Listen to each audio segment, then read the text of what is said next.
Hello, and welcome to PRISM. PRISM is a design-oriented podcast hosted by me, Dan Harden. Like a glass prism that reveals the color hidden inside white light, this podcast will reveal the inside story behind innovation, especially the people that make it happen.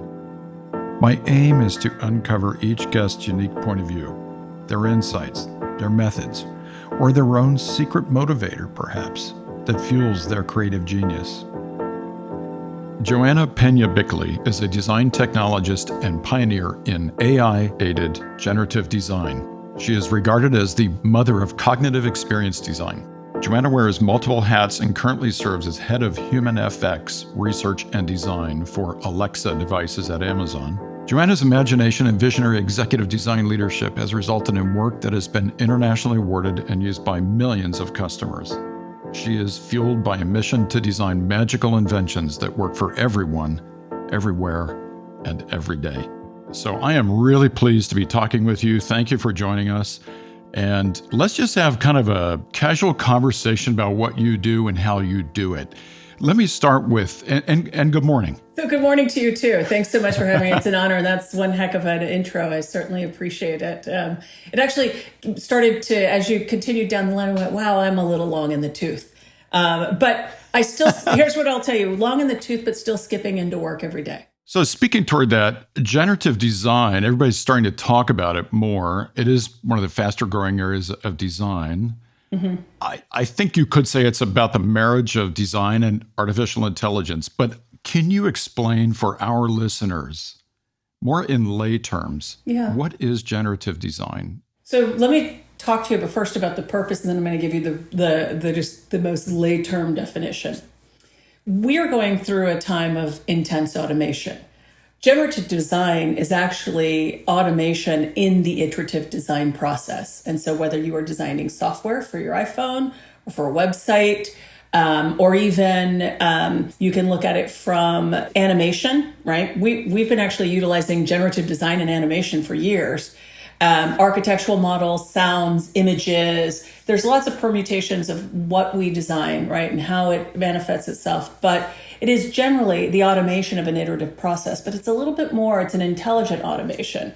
And if we think about it, when we first started in our careers, certainly I did, design was being revolutionized by just having a desktop computer. We were moving from drafting boards, things like that, and actually sketching things out to computer-aided design. And now what we are seeing is intelligence applied to that computer-aided design in a manner that understands the parameters. Because like all designers understand, we are problem solvers, right? Put the technology aside for a second. As designers, we're problem solvers.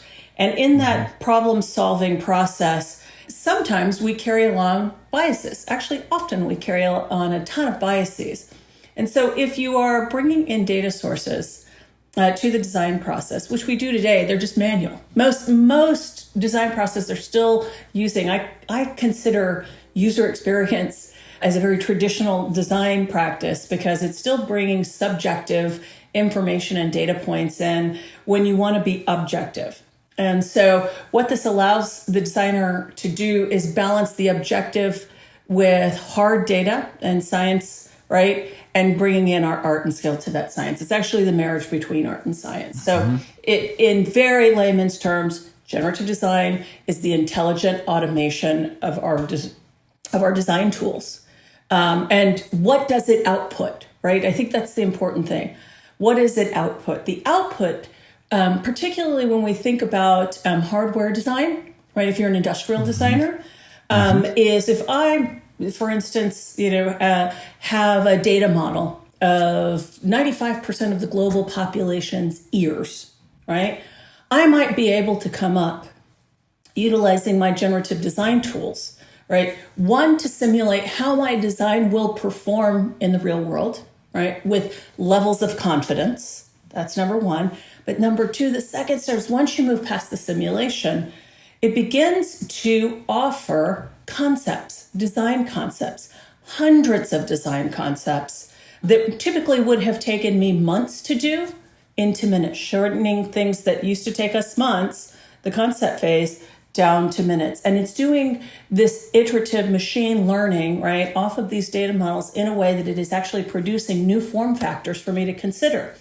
And what makes that exciting for me is that that opens me up to be procuring out of the machine, right? To look at the concepts and actually be ultimately the best creative director that you can be, because you're going to want to not look at 100 things. You maybe want to start narrowing down to what is the best form factor for fit, or the components that you have, or the actual costs that you are constrained by.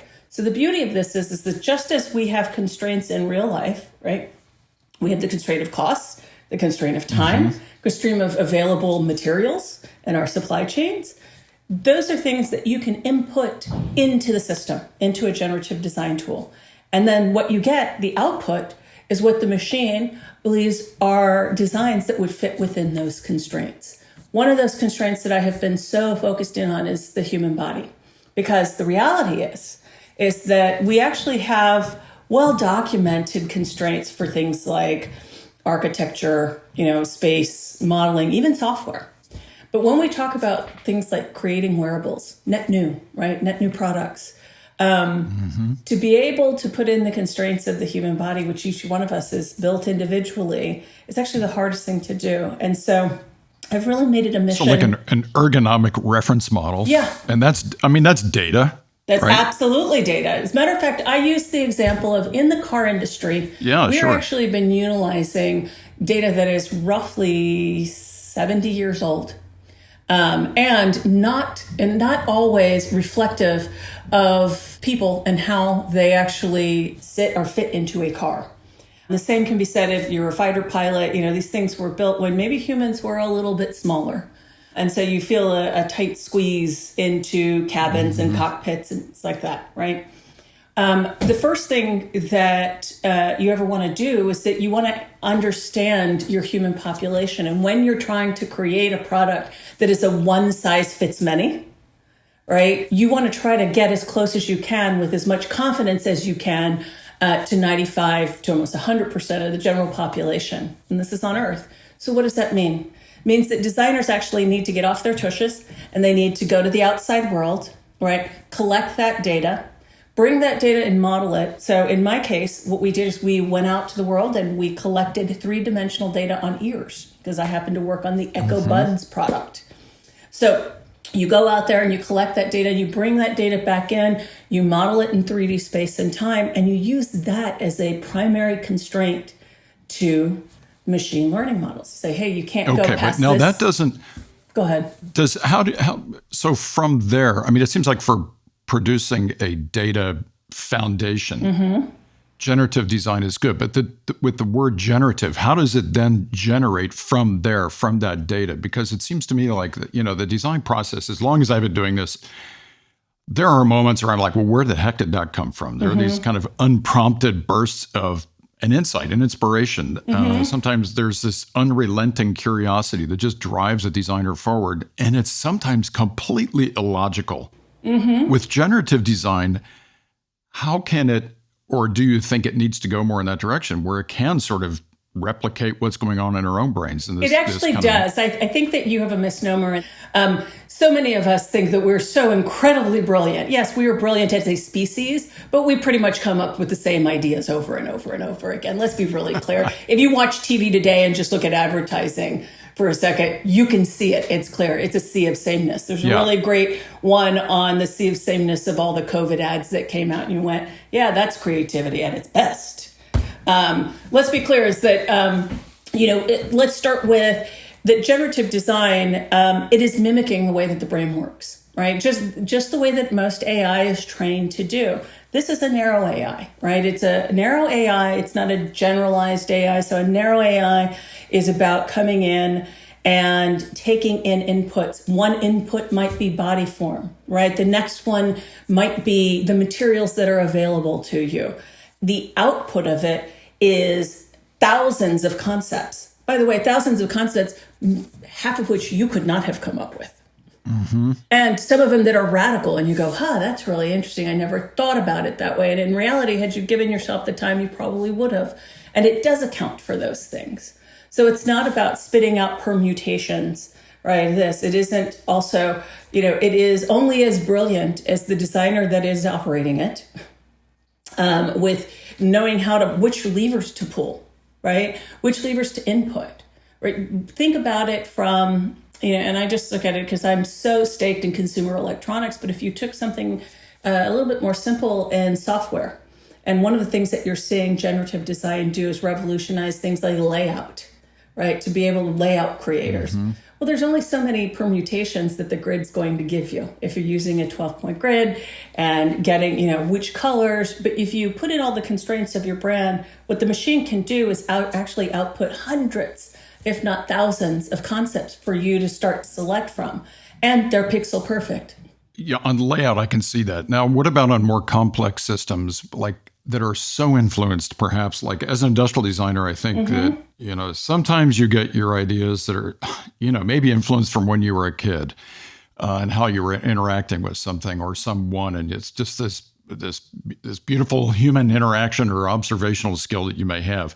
How does it account for things like that? Or things like cognitive embodiment, like being informed by being a physical being in an environment where you are touching, feeling, and understanding what's going on around you. We're in generative design. How does it account for those kinds of idiosyncratic aspects? It's a data point that you put into the system. So for instance, if I'm building a house for cold weather and all the things that I need to, those are the constraints that you would have to build in anyways.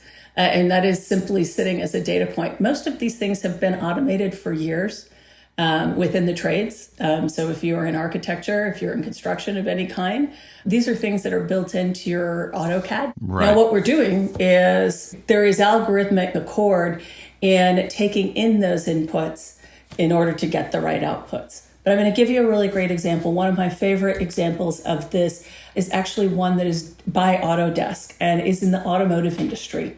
And in that particular way, they are essentially building, it's a race car, but it's supposed to take, it's supposed to have the aerodynamics to help it gain a little bit of lift because it is a race car that's supposed to be in mountainous areas. One of the things that you realize that what it is one of the inputs, right? You start with a baseline of something that maybe inspired you many things, and then you work from there. It isn't dissimilar. Mm-hmm. It is still, you still have to put those inputs, but the beautiful thing of it is actually started to look like biomimicry. What does that mean? More natural uses of the material, right? Or actually starting to look like a flying squirrel. And sometimes if you looked at the skeletal outline of a flying squirrel, and then you looked at this vehicle, you went, that's pretty remarkable. Right? That you're saying, well, I'm sitting outside, or, Da Vinci, one of the most, best things that he did was see a leaf twirling, and there became the helicopter, right? The machine has the capability of taking in those environmental aspects and actually outputting more natural, more human solutions than sometimes we're capable of making. And sometimes they're more elegant because it doesn't just put them out. You have to refine. It's a process, right? Think about it this. It's an iterative design process that involves a program that generates a certain number of outputs to a certain number of those constraints, and the designer fine-tunes it just as we're fine-tuning. We used to sit with an eraser and fine-tune our ideas as we got more information by kind of selecting which things you're going to change in those input values. And, you essentially, I'm sure you've heard of things like GANs, right? And yeah, sure. So a really great example of this is a GAN, right? And so the machine's getting to learn over time, and what it's doing is retaining those learnings.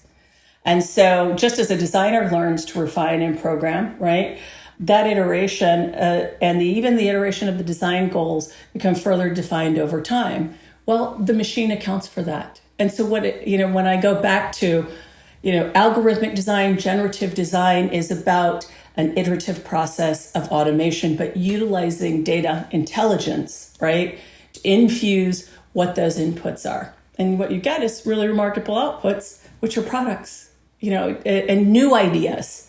Ones I have often looked at it, and I step away because I think, look, we as designers are control freaks, and we think we're the most brilliant people in the world. Step away from your ego for a minute. Humble yourself, because a really good designer humbles themselves and says, I'm prepared for people to vomit on my invention. I'm prepared for people not to accept it. And when you do that, you go, wait, might I have an assistant, a design assistant? I consider, the kind of generative design that I have is not taking my job over. In fact, it's making the mundane portions of my job more palatable because I'm able to retain, right? I'm able to retain where we're going. I wanted to drill into that because I'm guessing a lot of listeners are thinking, oh my God, is my job threatened here moving forward in the future? It is. Let me start with this. It is if you don't sharpen your skills. Yeah. So what I'm hearing is it is a tool. And as a designer, you can design what you were describing before as the levers. If you are designing the levers and controlling the input and helping to design that software, then maybe you can bring it closer toward a solution where you can feel as a creator part of it, and it has simply helped you. It's an extension refine your of solution, you. Yeah, and make it hopefully more universally appealing to the end user. That's right. What I would tell you is that it's always an extension of you. Just like our computer was an extension of us, this is an extension of us. And I think one of the things that makes the design even more intelligent over and over, right, is in the definition phase of what you're doing, not to stop defining the data inputs. So often we think, we're going to do all this research at the front and then stop that research and then go make the product. But you should be feeding in new data inputs as the world is changing, because the world changes every day and your design needs to adapt with it. And what it allows you to do as a designer is actually keep up with the world. Does it make your design a little more clinical? No. In fact, it comes up often with solutions that are not as right-angled as we'd like them to be. And I'll use that generative design piece. If listeners go and Google Autodesk generative design, what you will find is they make them more organic. And often the structure of something feels more like things that are in nature. Yes. The best examples that I've seen, like NASA doing studies of generative design, they are biomimicry. Yep. Do you think it will influence a new perspective, a new style, a new way of thinking about design as a result? I think so. And I think so for a couple of reasons. Let's start with a new style. I think styles need to be adaptable to culture. Couldn't agree more. And style is reflective of the culture you're coming from. Mm-hmm. But one of the things I think is important, reinvent those styles in the world that we need today, right? Not for fast fashion or not for fast architecture, but things that endure, things that are much more about a circular design, ones that aren't going to produce harm to the world and to your communities. I think it's a huge benefit for generative design to get us to think more circular. But what you said there a moment ago about culture, can culture be programmed into generative design? I suppose it could, just like any other factor. Sure. Like you were talking about the human body, culture is, one could say it's a construct built on various elements that make us feel a certain way when we see it. We feel more connected to our own culture. It is. And one of the things that I have seen in computer vision over the years, particularly of like traffic patterns, which was a really interesting one to take a study on. There's a ton of computer vision being utilized in the world of autonomous mobility. And in that space, culturally, we move about the planet very differently. And those observations are being made today, as you and I are speaking. Systems are being, who stops, who doesn't, and how do the red lights function, and how do people walk on streets? All of these things are being observed. They're being observed in a manner in which it's data collection, right? Today, one might consider that very much in a scary state, but in reality, when we start to look at things like computer vision, it certainly has its faults. There is no silver bullet to it all, but it is observing culture. It is observing how culture is evolving and how culture behaves. And the things, though, that the designer still brings are those cultural influences in the decisions that they make about the design, what is important and what is not important. Mm-hmm. And that still resides in the hands of the designer. So it forces a designer to be using a generative design process. I think you have to be more disciplined and think out of the box, be more systematic, and to think maybe more like a conductor would, where you have to be aware that there could be an emphasis of a piccolo at just the right moment. I need to go program this element. What advice can you give to those designers that maybe think more with their hands and see design more as a craft and something to be kind of explored in a less systematic way?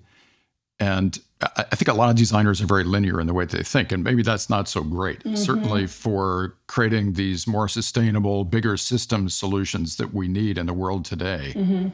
How can we craft generative design to be maybe a little bit more digestible by designers that don't think like software engineers? Like for me to sit down like, okay, I need to go ask a programmer to help me with this aspect to get this answer that I want. You see where I'm going with this? Kind of. And here's what I would tell you. I would tell you that craft isn't just what you make with your hands. It is also what you make with your computer. This is right. It also requires an element of judgment in there of what we believe is pleasing in aesthetic and what are the affordances that you give, let's say in software, for something to happen.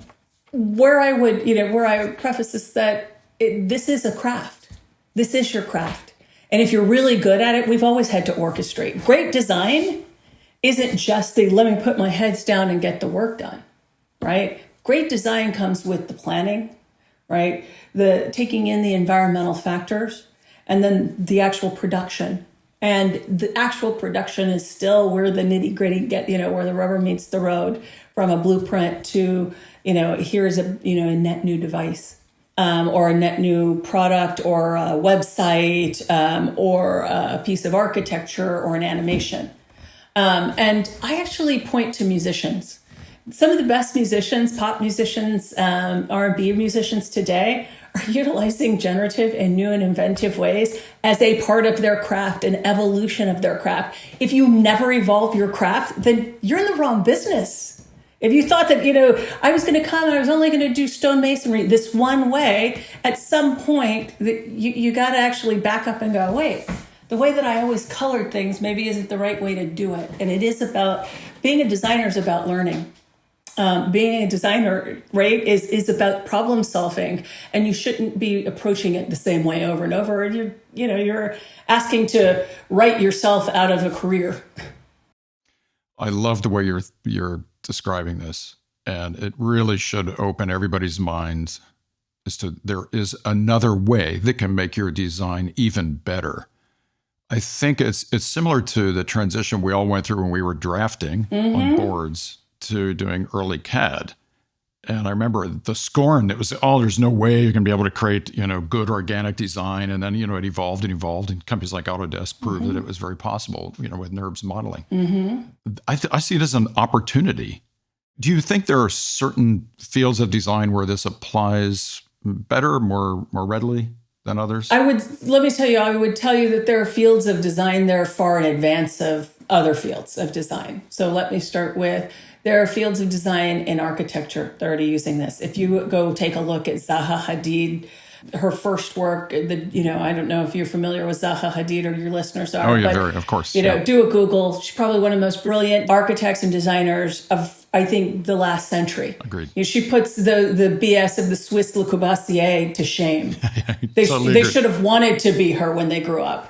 And it's so humanistic. Yeah. Totally. And one of her signature styles, right, was being the queen of curve, but it wasn't necessarily it was not from a style perspective. It actually came out of what made sense in the shape of Earth and what made sense in the shape of the way that it was going to be used. It was just better usage. And so also structural load. That is engineering. Absolutely. There's beauty in that. And so with that, if you think about it, it's the science and it's the art coming together. Great design is those two things coming together, right? It is the design and the engineering coming together. The act of design is a verb. Let's remember that. And we're at a place, an inflection point where as a craftsperson, you're particularly within most of your fields, you are seeing this evolution happen before our very eyes. And I think one of the things that we're really promoting, whether I'm at Amazon or in the design core, is upskilling, right? To keep up and keep pace with the times that we live, because the problems we're solving are far more complex than what we were in the last century. We're in the midst of the fourth industrial revolution, right? And in this fourth industrial revolution, we've just come through a pandemic. One of the things that, that we are also seeing is a complete evolution of the way that we communicate through IoT. So that is everything and everyone will be connected. And that's a pretty remarkable feat if we start to think about it that way. And then the next part of that is, the way that we move around the planet, from autonomous mobility to planes and, trains. All of this is undergoing a radical transformation. And what we know for sure is we can't do it the way we did it the last 100 years. We actually have to be smarter about it. We have to put the earth and our communities first, and begin to think about the resiliency of humans. And when we talk about human-centered, I say throw that out for a second and you need to be human-obsessed. And so if you think about it from that perspective, then to apply your skills in a new and inventive way so that what you are building is resilient for the next 100 years is, I think, really critical for everybody in design. So yes, is it impacting, I'd say, industrial design in a major way right now, right? But we've been seeing the evolution in software for a very long time. The blurring lines between voice design and natural language understanding. Designers have to know both, right, to survive, or else sure. You're going to be relegated to making wireframes, and then the machine's going to do it for you, as opposed to you actually really producing the thought leadership and upskilling your talent in a way that allows you to produce more inventive things down the road that are resilient. Right. I think we're in trouble, the world. Oh, yeah. So, and a lot of it, I think designers, especially in the last century, felt like design and creativity, we're going to create our way out of messes. And we boldly and egotistically went forward thinking that way. Mm-hmm. And what we've realized is we pretty much created a big mess. Mm-hmm. So I think we absolutely have to embrace generative design in order to, and this, I'm hearing a clear message from you that this could be a major contributor to helping with some of the major big systemic problems that designers aren't very good at, quite frankly. No. We're, because we have biases about what we like and what we don't like, because they're all based on historic, right? Oh, we studied this in school, right? So it makes it very hard to imagine forward and what could be, what should be. Not only that, I think designers are good at designing individual solutions to very individual problems. We are good at designing this. We are good at designing the cell, but not necessarily the body. We don't seem to care about the body. Yeah. And it's about time. And I don't know if a single individual human brain has the capacity to solve some of these massive problems. So no, and that's why we look at the collective effort. We live in an entanglement. Think about it from, in the last industrial revolution, we were amidst the Enlightenment. We're actually in the entanglement now. Most of the problems that we face, one, are human-made, and two, incredibly complex. Why? Because on one hand, humans don't like to change their behavior. Let's start there. They don't. And we're so full of biases. Yeah. I mean, we all are.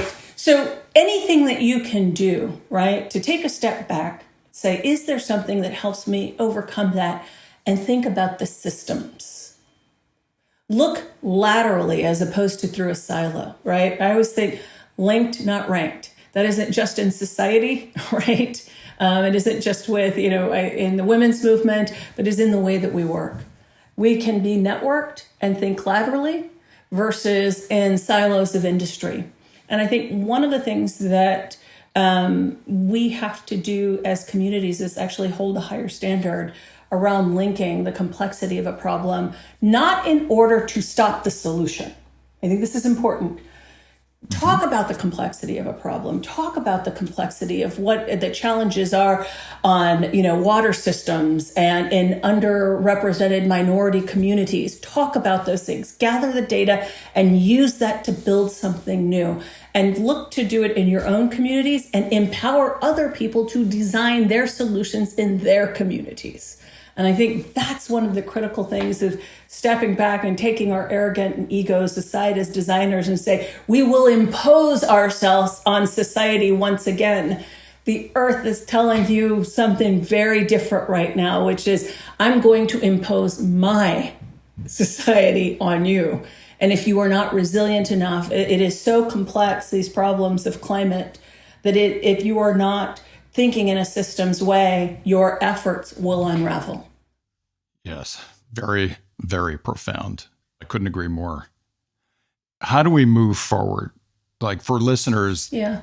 I think they're saying, yes, agree, got it. Yeah. But how can I enact on this? It's with generative design. Are there tools that are readily available? Absolutely. Et cetera. Absolutely. So let me give you a real quick tip to your listeners. Go to cognitiveexperience.design. I actually list the way that I have trained myself.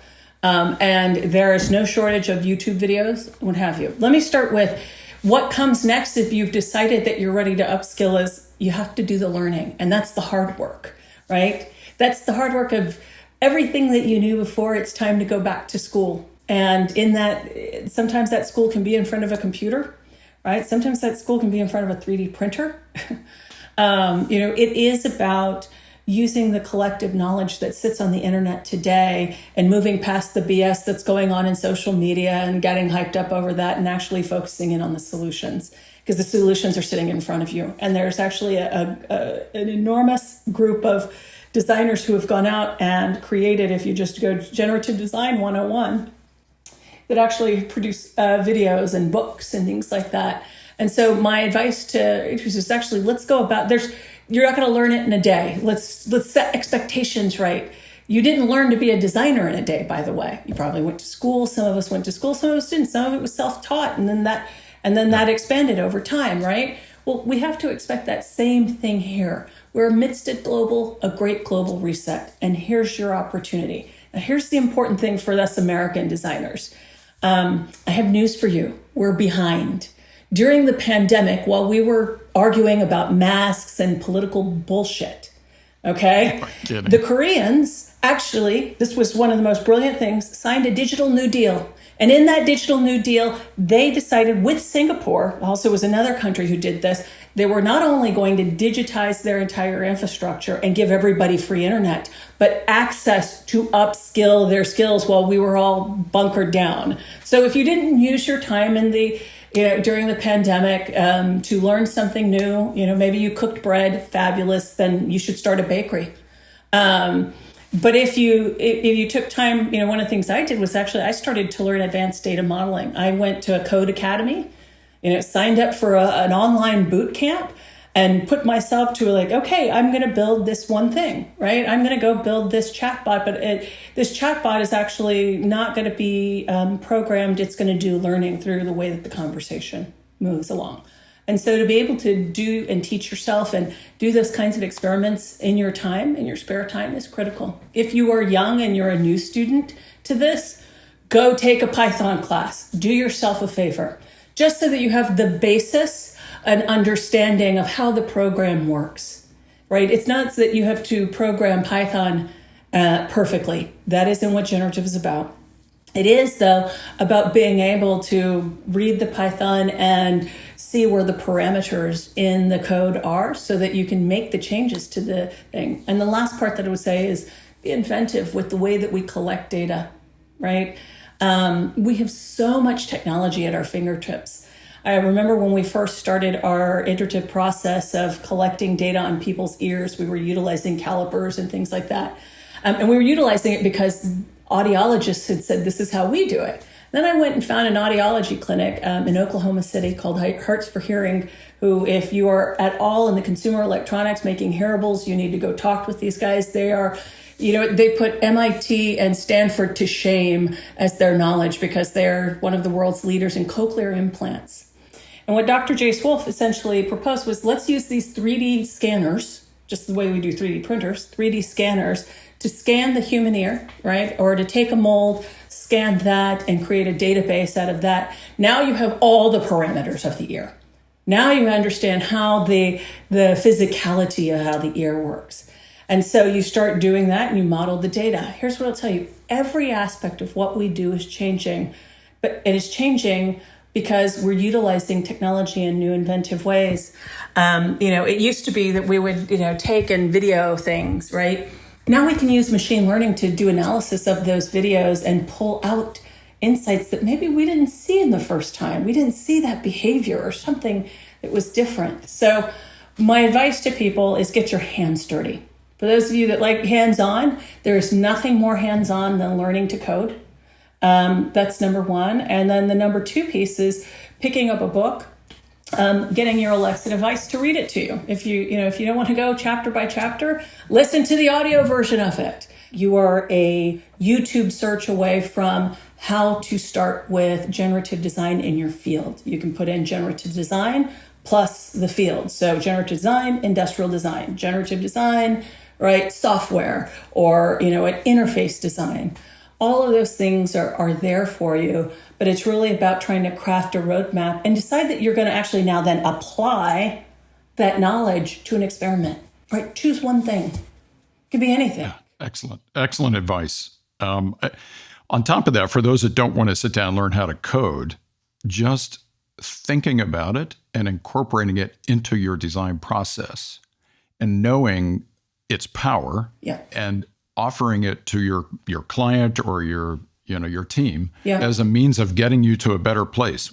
Well, I think it's being aware of it and setting a new expectation for your design organization, right? Becoming aware of it, understanding it at a high level. And I do a lot of training through cognitive experience.design in the world of teaching the basics of AI, what it can't do, what it can do, right? What are the products that are out there and how to use them differently? But how artists are doing it, how you're seeing it in UI construction through codeless tools like things like FireDrop or Grid V.3, or even one of my favorite is in the area of type. And there's a project called Mutative Design around type that is doing some really remarkable things. And then in pictures, you are seeing things like Logo Shuffle. It's using generative design that's choosing your favorite styles. You pick your favorite colors and voila, it generates millions of logos for you to pick through. Crazy. It's crazy. Variable fonts is the one. Parametric. So it's utilizing parametric typography based on the idea of like an interpolation from several key variables, right? Like the height, the width, the optical size of it. And then it produces new types of fonts for you. So there's a ton of tools that are out there. You can go to cognitiveexperience.design. I list them as I find them and as our teams are utilizing them. And as designers, I've really tried to use the Design Core as a community to share these tools to the world, because they are going to be, if you don't want to be able to control your canvas, then don't learn to code. Okay, let's be very clear about something. When you want to control your canvas, the canvas that you're working with, having a knowledge and an idea about taking a 101 class helps a lot. But if you're looking for WYSIWYG tools that are offering constraints, but still get you to a similar output, maybe not as custom, but a similar output, then there are codeless tools that are available to you. What can you say? My last question would be, what can you say to those individuals that are afraid of AI? You hear so many people, oh no, I don't want to go near that. They talk about the singularity. And how can you quell some of these fears? It seems ridiculous to me, but maybe the word artificial is the wrong way to call it AI. So I don't know. When I was at IBM working with Watson, we used to call it augmented intelligence. Okay. There's nothing artificial about it. It is about augmented intelligence. Some people call it algorithmic intelligence, realizing that it is an evolution of the software process. Others will take a look at it and still feel fear. I've got to blame Hollywood a little bit for this. And I hate blaming the media, but for crying out loud, could we do one movie, just one, where AI was the hero? And to me, the hero isn't necessarily thing. I think Iron Man does a better job because it's augmenting his abilities of what it's actually there to do today. Mm-hmm. But when we think about how it is there, let's be very clear. If you never learn about it, it will replace your job. Yeah. Okay. Again, it's human nature, fear of the unknown, and that's how we see this. So. But no, right? We as human beings should be seeking not to stand still in time and allow things to happen to us, we actually do, the majority of humans on the earth, not all, but the majority of humans have free will. And in that space where you have free will, my dare to you is to try and learn something new every day.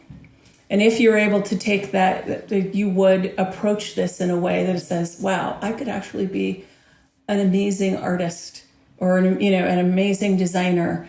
Some of the things that I see going on in generative art are just mind-blowing. I'm actually thinking, as opposed to just investing in art these days, I've just bought a home and putting up screens that only do my favorite generative designs.